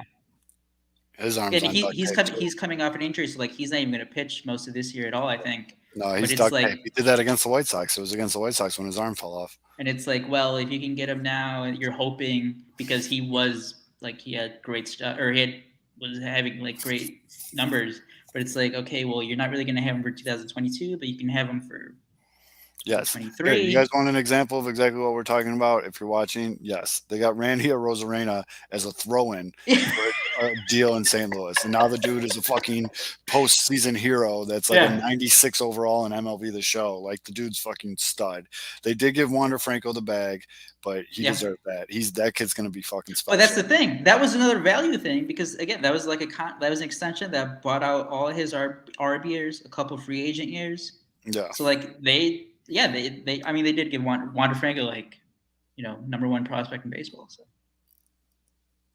Okay, this is really dope. Sorry, this is completely off topic, but this is like one of my like shady favorite players in the league, Jazz Chisholm. Okay. He just came out with his own line of gloves that look like waffle cones with ice cream on the top of it. Hold on, I'll do the screen share thing. You guys got to see these. Yeah, things. I think I have to see this. These things are. Oh man, I want one. Get one for Brody. Okay. I mean, that's just, I like it. It looks better in that second picture with him holding it. All right. I like that. It actually is a waffle. Hidden his hair and the glove itself have that same wave look. I'll tell you what though, those are kind of dope, and younger players and kids are gonna fucking eat those up. You know what I mean? Fidge, you're gonna see that next year on the field. I'm sure we'll see it in one of Dave Kaplan's post-game interviews with the Walmart tag still attached to it. The Tiger ball. Throw the ball 12 miles an hour. And then, all right, Fidge, I've been dodging it the whole show, but all right, I've been saving this shot here for this one. The other big news. Well, before I get to it, there are 2 big shoes that we're waiting to drop in the free agent market: Freddie Freeman and Carlos Correa. Correa is going back to Trevor Story. Yeah, and Trevor Story. Fuck. Castellanos. That's a different tier. That's a tier down. I mean, your top tier is Freeman, Story, and Correa. Correa is going back to Houston. In my head, that's done. Feels that way. Mm-hmm. Freeman is the wild card, and I really, in my head, I've already put Trevor Story on the Twins. I don't know why. I just have. It's just. I feel like Freeman's like a dirty dick in college. He's like literally been to every single sorority now. He's like courted every single sorority. He's like every day he's attached to a different one. Like said, the Rays. Where did that? What? Well, it's because he got ghosted by his high school sweetheart. Yep, so. The Dodgers, right? And then the other big name that got signed, our friend of the show, Mr. Kris Bryant, went. Supposedly it was a surprise to everyone, not the 3 of us, because we kind of had a little inside info, if you can believe that. But what? KB went to the Colorado Rockies. Now, before you go off, Fids, no. I just want to say I'm going to cheers to KB, who is probably drinking butter beers from his favorite Harry I'm Potter. extremely happy for Kris Bryant. Over the years of doing the show and talking to you, I've become more and more of a Kris Bryant fan. I'm very happy for Kris for two reasons. One, he got fucking paid. Good for him. And two, bought his dad a truck today. Literally. and he's going to give me $500,000. And then Still in talks with that. Yep. Now it's on an official podcast, so he's got to do it. And two, I love him in Colorado, dude, because now he's just going to hit bombs. And for a guy with such a great career, this is only going to add to it. And the first person that goes, yeah, but he's doing it in Colorado is getting fucking smacked. So. No, for anyone who does that, and if they're whoever it is, we have to look back at like their Arenado tweets. Right. Because again, I've always said it. I always think Kris Bryant is always compared to Arenado. I think KB's better, and he's about to show it. Yep. I love. As a hitter, anyway. I'm a big KB guy. I love what he's going to do in Colorado. I know they're not. I don't know what the hell they're doing. That team is. It's very weirdly ran, but yeah, if you do fantasy baseball, which I think we're going to redo our league, we're going to address that shortly. Probably we'll talk about that next week. We're going back to weekly too. We're not bi-weekly anymore. Bi-curious. You're definitely KB's got to be a first round pick, second round max. And if he doesn't produce, you can blame Kevin. Always blame Kevin for everything Kris Bryant does. Only the bad stuff though. Only the bad stuff. Yeah, only the bad stuff. Blew it.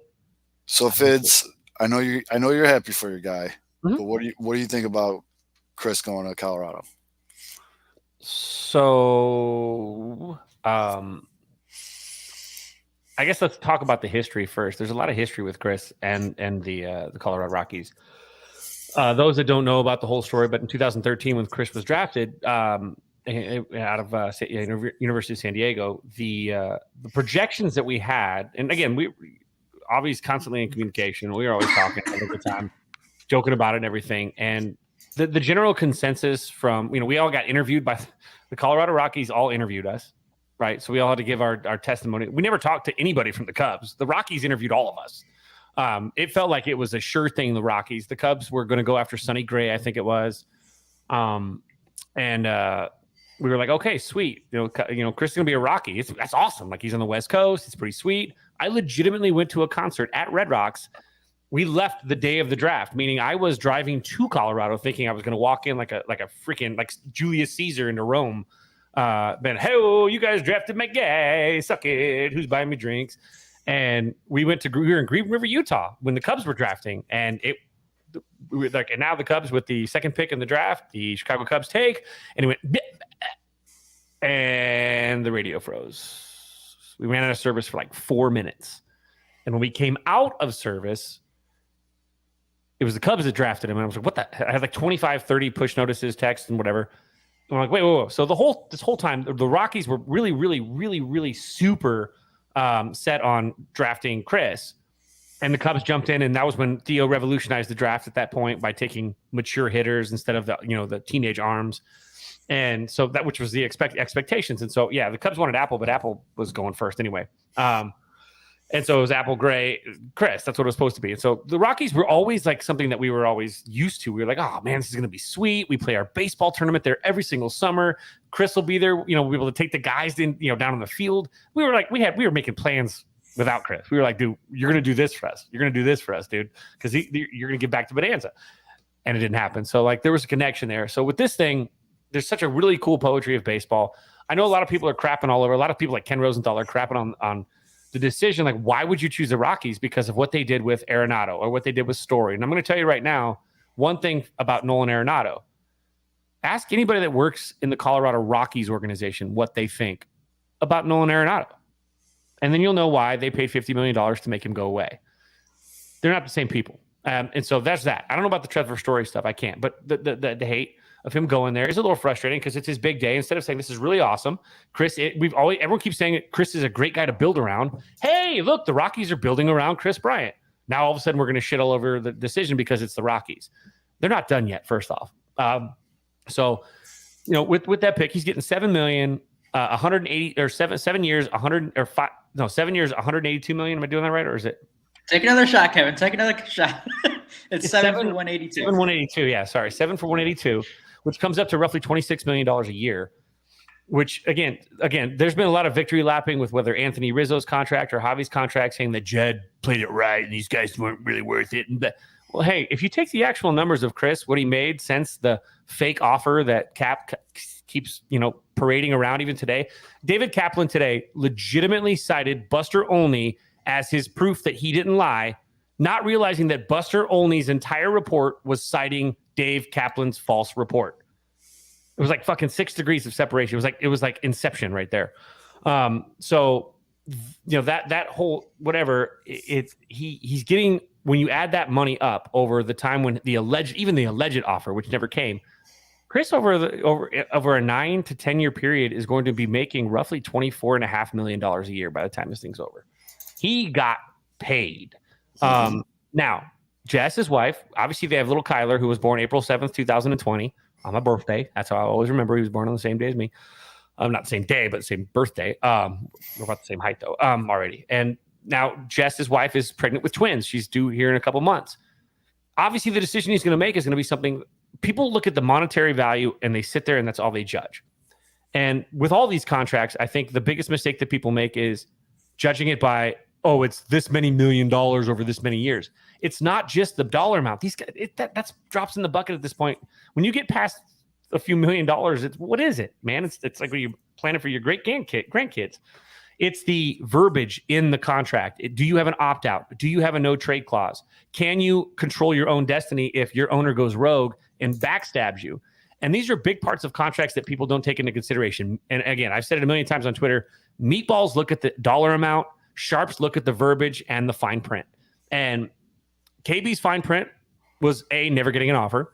I think Rizzo's fine print was you don't get to control your destiny. You're with us for 5 years for whatever it was, 5 years, $70 million or whatever they were trying to offer him or whatever. It's not about the money. It's not about, I bet on myself either. It's, I want these assurances because we've seen how these owners work, and I don't want these owners having that much leverage over my life and my career. I don't want to be on the trade block unless I want to be on the trade block. I don't want to leave unless I want to leave. And these things all factor into it. So with Kris, he gets the no trade clause until he gets his 10 and 5s. He's getting $26 million a year. He is an hour minimum or maximum plane flight from home. Guys, it's you hop on I've done it a million times. I hop on a Frontier Airlines for $19 and $19 back. I throw a backpack, throw it on as a carry-on. I'm up there, crash at a buddy's house, stay for 3 days, come home. It's like taking a drive to, if you're from Chicago, it's like taking a drive from Elgin to the city. It's really not a long flight. It's so depending on traffic, which there's no traffic in the air, but traffic from Elgin, it could be like an hour and a half. So it's actually a pretty quick flight. So it's a very convenient West Coast deal. I'm not worried about them not being in tension. I'm not worried the Nolan Arenado stuff. I am legitimately so happy that Kris now is done with all the rumors. He will never have to deal with the BS that he dealt with for 3 years in Chicago. The fact that ownership and the front office never covered for him. They never did anything to protect him. They were probably happy because they knew they weren't planning on extending him ever. Hence why they started leaking bullshit fake offers. And they conditioned their fan base to think it's cool to let a guy that had the greatest start in Cubs history of any player since 1900 when you look at all of the analytics and stats. And that's to say something, to let that guy walk and to make it palatable. So here he is now in Colorado. He's going to be loved in Colorado. It's low key. It's chill. It's a great place. He used to go there. We used to go there all the time. Every single summer, that was our baseball tournament. So me and the coaches were all joking about it. That, guys, hey, we're going to go back to Colorado again. We're going to do a coaches reunion trip this summer already. We're already talking about it because that was our baseball trip every July, 9th through 17th. We were there. And Kris from 8th grade on came with us every single year that we went. And he raked. So we're always joking about how that Colorado comfort is there. He's going to have a nice, chill place. He'll probably start wearing Birkenstocks a little bit more. He may grow a little bit more fuzzy facial hair. He's going to probably, but it's a perfect place for him, man. It's low key. And again, he's close to home. I'm proud of the dude because again, he still hasn't shed shit with a mouthful of manure, and he has been classy in every step of the way. When other people lie, whether it's Jed or whether it's been Cap or whether it's been anybody else carrying water for the front office of the Ricketts, all he's done is says, well, that didn't happen. And the worst thing that ever came out of his mouth was, your favorite line, Aldo, and you know what it is. Hold on. Where is it? Keep going. No, keep setting it up. Talk about how he never swears. Never swears, never cusses. And then we get last year, he finally got to the point where I don't give a shit. How about that? Yep. And that was it. I mean, that's the worst. That's the first time in my life I've heard him cuss. So he's in a good place. And I'm telling you right now, everyone that keeps doing this whole is our Colorado or the Rockies going to compete. Guys, he's not going to take he's not going to give a 7-year deal to somebody that hasn't committed to him to put a product on the field that's worthy. They are a top heavy farm system. 5 or 6 of their top prospects are actually pretty close. They're solid. Their number one dude, I forgot his name now, is a freaking stud. I believe he's an outfielder. And so they're a couple moves away. And I wouldn't sleep on the Rockies with some of these remaining free agents. It's entirely possible that they're going to grab 1 or 2 of those still, because this is the first you want to build around Kris. Kris is the guy you build around. He's consistent. He's a good leader. He'll be good with the rookies. He'll be good with new guys. He comes to work every day. He's a walking example of a professional. He's not a guy that shows up late. He's not a guy that shows up smelling like a dispensary, that eats McDonald's in the tunnel, pretending like he's watching game footage, but he's not. He's not someone that's going to bang a TV with a bat because he's angry. He's not doing any of those things. He is going to work every day. He's getting his work in. He's helping other players get better because he sits with them at the cage and helps with their swing because he is a swing savant. He's the kind of guy you want to build around. So it has to start somewhere. Every journey starts with a singular step, and the Colorado Rockies just took that first step by drafting Kris, and that or by trade, signing Kris, but not drafting. You know what I mean? So it's great. I'm pumped for him. He's happy. Again, he bought his dad a truck. He already picked out the truck. He bought Mike a truck. So I'll break that story a little bit on. I think I put it on Twitter, but he bought him a nice new truck. So that's pretty sweet. So, I don't give a shit. Sweet truck. It's a truck bed, actually. Oh wait. No, all right. I mean, that was the other big move, but again, I think Kris will do great out there. The White Sox play the Cubs to start off spring training on Thursday, where we actually get to see like real baseball. I don't think any of the MLB guys are going to be playing much into that, but the White Sox definitely have some kids that are worth watching. I don't think they're playing in it, but like Cespedes, Colas, all those guys. All those old guys. Yeah, the old new guys. No, isn't Close like 34 years old or something? I think he's actually 42. Charlie Huff. By the way, and we talked about real quick, friend of the show, Chasen Shreve, signed with the Mets today, which was fantastic. We're really happy for him. He will be on this show here in a couple weeks once he gets settled in Port St. Lucie. He just sent me a picture. He's packed. He's got his luggage out. He's got his little. I don't know if he's packing his little practice guitar that he wants to learn to play guitar. You want to be hipster, right, Mr. Guy on the Beach? But he said he's going to be on the show too. So we're going to have some real good conversations with him about the CBA. We'll have some really good conversations with him about the process of what he had to go through. It is a minor league deal, but these guys going through this stuff, especially with this weird lockout, I think it's going to be really interesting to hear how that weighed on those guys. He's had a rough couple months, man, and a lot of these guys did because they didn't have a contract, and he's not like a guy that's going to be highly sought out like a Correa. He's a guy that he's a bullpen reliever. He's a role player. So that's a very different world for us. So I think I'm excited. So he'll be on here too in a little bit with us. What's up, Healy? Checking in the comment section. Yes, split squad games tomorrow. Cubs and Sox. By the way, tomorrow. not just the green uniforms. Not just the White Sox prospects, but Cubs prospects. Brian Smith on Twitter teasing about what you might see for the Cubs. He tweeted out like an hour ago, "I'm not saying tomorrow's home game against the White Sox will have 3 top 10 prospects playing in it, but I'm also not saying it." Right. So, and I think he teased. I think we're going to see Jordan Wicks, their first round from last year, pitch.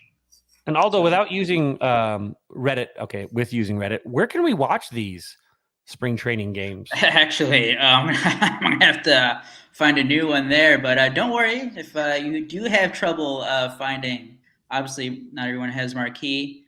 You can slide in the DMs. I'll probably share a link eventually when I find a good one. But my go-to got taken down last year, so we'll find a new one though for all Cubs fans and White Sox fans who want to watch Thursday's split squad game.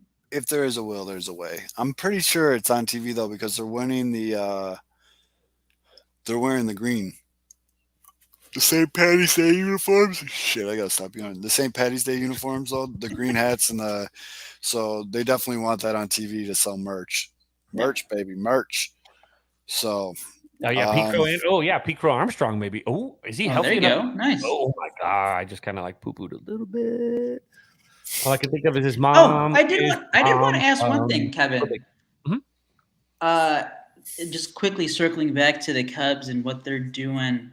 So obviously, there's been a lot of talk this past week or so. Padres are looking to unload either Eric Hosmer or Will Myers, or possibly both.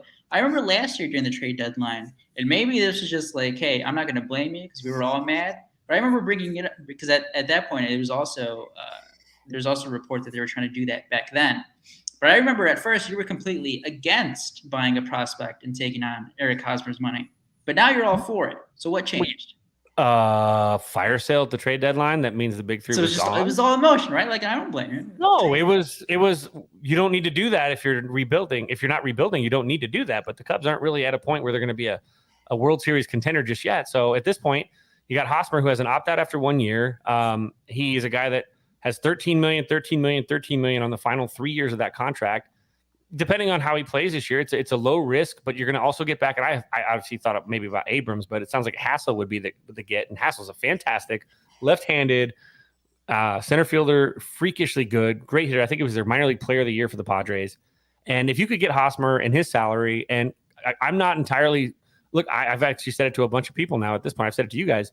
I think Hosmer's going to bounce back. I think his value would go up if he bounces back. If he comes to the Cubs and he doesn't perform, the Cubs still have Hassel, and they got a $13 million a year. It's not like a Jason Hayward contract where you're totally goosed, where he's like basically doing nothing and getting like more money than anybody else on the team, which he's still getting paid more than anybody else in the Cubs by like $10 million a year now at this point to do absolutely nothing. It's like a $20 million black hole in right field. He's on the bench at this point. He's $25 million this year, and I think the highest contract besides him is Suzuki at what is Suzuki? 16 or whatever? Yeah, whatever that number is, 16, 17. So like that's the big difference. I mean, I would take Hosmer, man, and if he does really well, he will opt out, and you're off the hook on the other stuff. If he doesn't, low risk, low reward, a guy that's still a veteran presence, pretty decent ball club. I would love to have Hosmer coming off the bench at the worst, and he, if he really does get back to it, I know he's older, but if he does resurge for at least a year or two, especially like 1 year, and you gamble like he's going to come back this year and play well,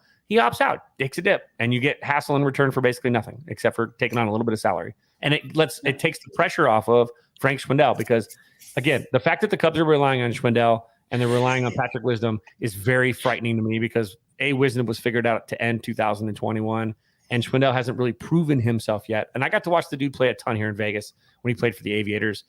He's a fine hitter, but he was like the 5th best hitter on the team. So like him doing it well, we'll see. The White Sox Cubs game is at 3:05 Central, and it is on NBC Chicago and ESPN Radio. Oh, there you go. Everybody's going to watch it then. Yep. There you go. But it is split. Like Healy 6 said in the comments, it is a split squad game, so only one of the games is televised. But yeah, it is on TV tomorrow. Okay. There you go. All right. So this has been a 2-hour show. I'm capping it. Capping it. By the way, Seiya Suzuki streamer projections. Here's his slash line. Projected slash line for 2022 with the Cubs. 282, 384, 518 with 26 home runs, 141 WRC plus, 3.7 WAR. Perf. Nice. Are they going to update those pagodas here real soon? Because I'd like to see get the Cubs up to 74 wins. They're going to score 3.5 runs a game now. Oh my God. All right. So for Aldo Fids, I'm Zoe. Baseball's back. We're going to go back to every week during the show. Probably going to move into 2 shows a week, seeing how things go. But we're up. This has been such a refreshing show to actually talk about statistics and actual baseball and scenarios and hitting to the opposite field with a runner on second base and just shit like that. So it's just refreshing. I mean, yeah, I'm happy for it. So Aldo, Fids, I'm Zoe. And if you're still around, vote for me in the 108 tournament tomorrow Yeah. or today, Thursday. And we'll see you guys next week. So I don't give a shit. How about that?